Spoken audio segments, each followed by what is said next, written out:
news. And so there was a lot of, well, why would you ever ask a cop to leave dialogue? And so they invited us to give some sort of presentation, and this is what we decided to give. Okay. My name is Chris. I'm also a member of City Copwatch. City Copwatch has been around in Portland since 2003. We're going to get a little bit into what kind of work we're doing nowadays later in the presentation. Kind of how we're going to break it down tonight is start off by defining what the police are as of right now.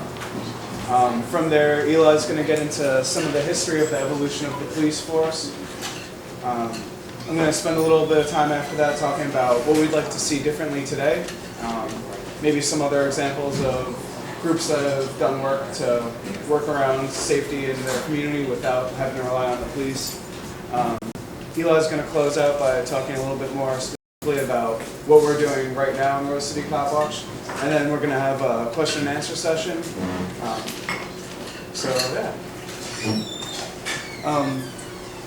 When I was first trying to start this up, I was trying to figure out how exactly to go about defining what the police are. And it seemed to make sense to break it down into 3 separate categories. First, what is the stated rationale for and intent of the police?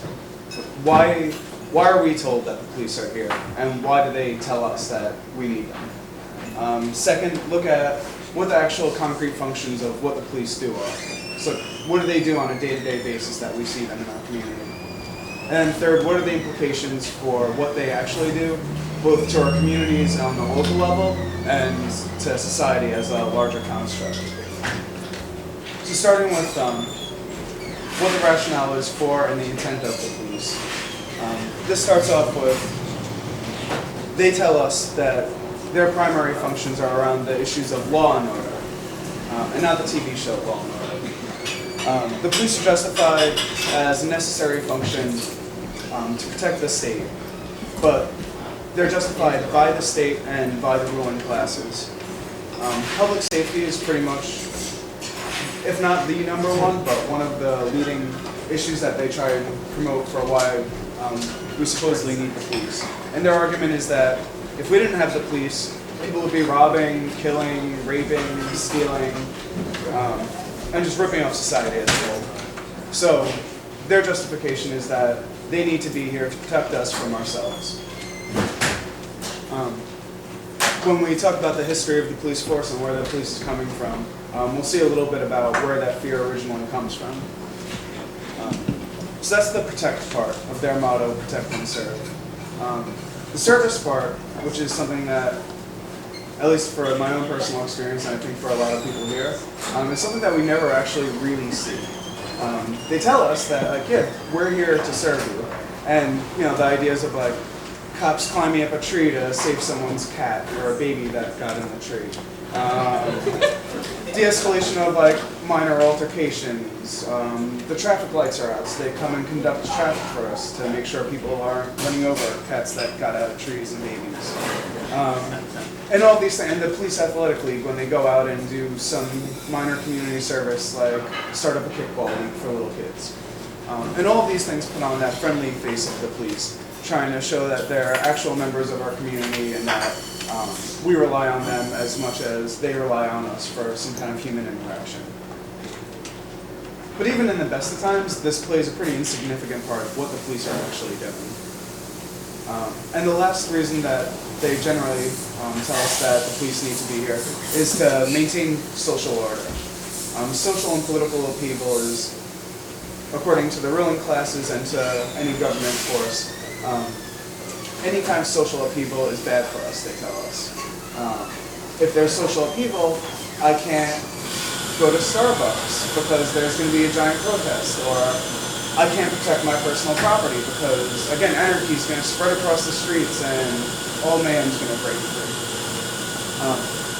And again, it kind of goes without saying, and especially in a crowd like this, I think we know that's pretty much bullshit. Like, social and political change is something that's essential to our society, but as we've seen from any mass globalization protests, even to the most local social protests in Portland itself, when the police show up for these events, they're there for the people who have money and have power.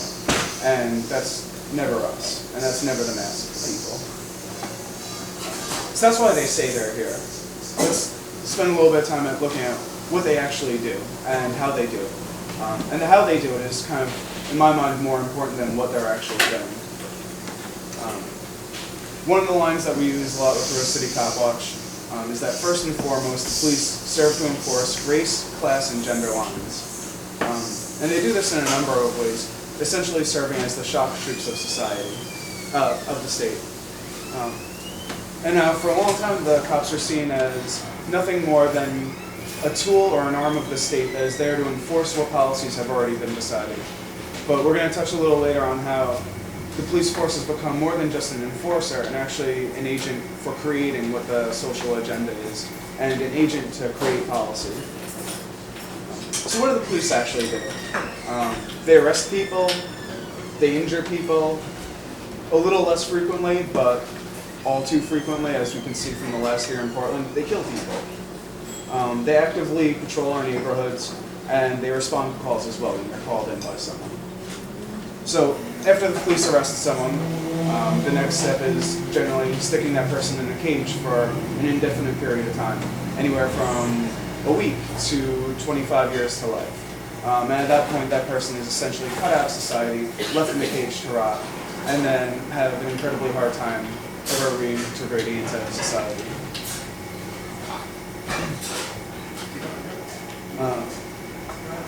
So when the police are patrolling a neighborhood, it's not like they're, well, one function is that they're supposed to be seen as a deterrent. If the people see that police are in the neighborhood, they won't do anything wrong because all of a sudden dad's there and you don't want to misbehave and get caught for it. But part of what the police do is surveil a neighborhood to look for suspicious or criminal activity. And ever more so over time, part of what the job of a police officer is to define what suspicious is to them. And again, we can see this happening more and more often as time goes on. Even in a city like Portland, which we like to pretend is a really progressive, if not radical, but essentially just a liberal city. And one of the main things that's been a topic out here as well as across the country is the issue of racial profiling. What racial profiling is a policing technique that begins with the assumption that race and ethnicity are indicators in and of themselves of criminal behavior. So essentially, and admittedly skipping a lot of information around the topic because we could spend an entire night just talking about racial profiling, what it does is to legally sanction the police to harass and intimidate people of color at exponentially higher rates. Now, of course, this in turn is going to lead to exponentially higher rates of people of color being arrested, harassed, sentenced to prison. And again, while this overall topic could be a discussion for several days, I wanted to really quickly touch on two cases over the last year that have come up around racial profiling in Portland. The first case I'm sure almost everyone here knows of is Keaton Otis. Keaton Otis was pulled over by members of the Hotspot Enforcement Action Team, or HEAT for short, because the police love having cool, edgy catchwords and acronyms for all things they do. Otis was followed by officers in the Northeast area and pulled over for 3 illegal activities: slouching while driving, wearing a hoodie, and looking like a gangster. So they pulled him over because he was black. I don't think there's really any legitimate claim that there's anything else leading up to him being followed other than the fact that they saw a young black man in a car. After they pulled him over, there was a verbal altercation between Otis and the police officers that were there, which inevitably ended in him being tased repeatedly and then shot at multiple times. There have been a lot of apologists for the police department that claim, oh, well, the second he was pulled over, he should have just gone along with what they had to say to him because, even if you disagreed with them pulling him over, it's the cops, you have to do what they say. All of those arguments can essentially get crushed by the fact, again, that if the police weren't acting like a bunch of racist pigs, they wouldn't have pulled him over. If there wasn't racial profiling, if the cops institutionally and personally didn't pull out racist policies, he never would have been pulled over, he never would have been followed, and that incident never would have happened. We wouldn't be one more casualty deep into an ongoing war between people and police.